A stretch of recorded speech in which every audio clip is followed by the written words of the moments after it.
material is very important because I've had projects like drones, especially when I would fly something like this, but out of PLA, I'd get a broken arm or something, and then I try PETG, and oh, okay, that makes a big difference. It can withstand more of an impact because it does flex a little bit, but it still maintains good rigidity and good impact resistance from my tests.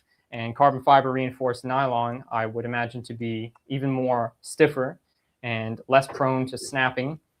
So that is a very good thing to do first, is to prototype your project, to pull it apart the same way you would do mind mapping to map out an idea and break it down into small things.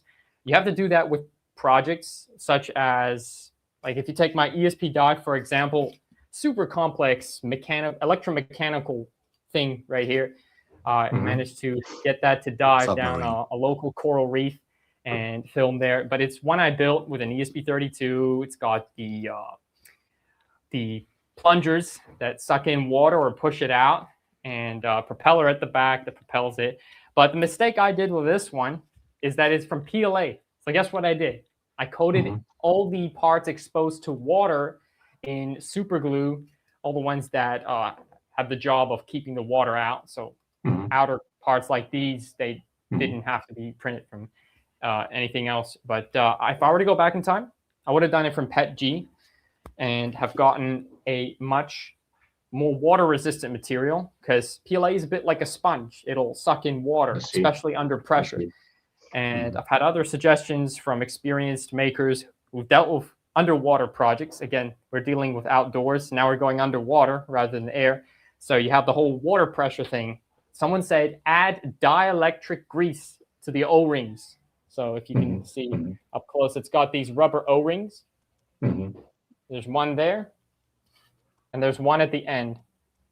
And there are specific holes that take wires through and pipes that are sealed around with specialized glue and all that to prevent water from coming out. So there are a lot of things to take into consideration. So again, back to the prototyping, you've got to break like I was saying, to break an idea apart. Same with a project.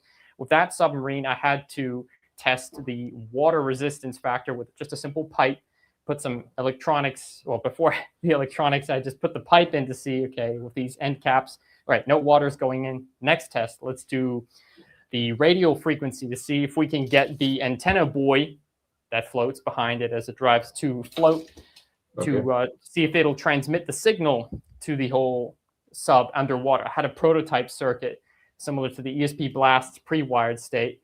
I had a very rough wired thing I shoved into the pipe. This is way before the submarine worked. I would put that in the water. Okay, tested that radio frequency worked.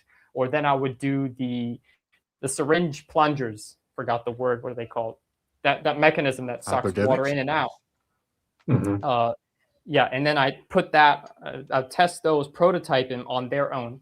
So essentially, this whole submarine, I had to test every single feature of it individually before I put it together. Because if I had just rushed in and made a, who knows what, submarine with no prior tests, no knowledge of how it would work in the environment, I would end up with a failed project.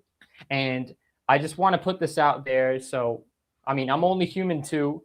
And it's not like I get every single project going right. Most of them I do. But I would just like to highlight this one, which I never completed for a very strong reason, which is I never prototyped this one in the first place. This is a 6-legged walking robot I call it Hexascout, inspired by the Boston Dynamics Rex. The reason it never came to fruition is I didn't start with a prototype at all. I just went into building the mechanisms the way I thought it would work. And that's a big mistake, because now going back, instead of brush motors and some custom position wipers, I would have gone with a specialized servo motor with position encoders, which are specifically for these kind of robots. So you see, the research is a whole part of your prototyping. So as you're testing things isolated on their own, you can get to know what works best, what doesn't, before you include it in your project. And this is such a fundamental thing. And I'm only human too. I don't get 100% of my work projects working right. I would like to say I have a pretty high success rate, but that's just one example where if you rush in, you get a bit of a catastrophe. Yeah, so that project's not worth pursuing unless I'm to go back to the drawing board and make a whole prototype from scratch the right way. So good thing to keep in mind.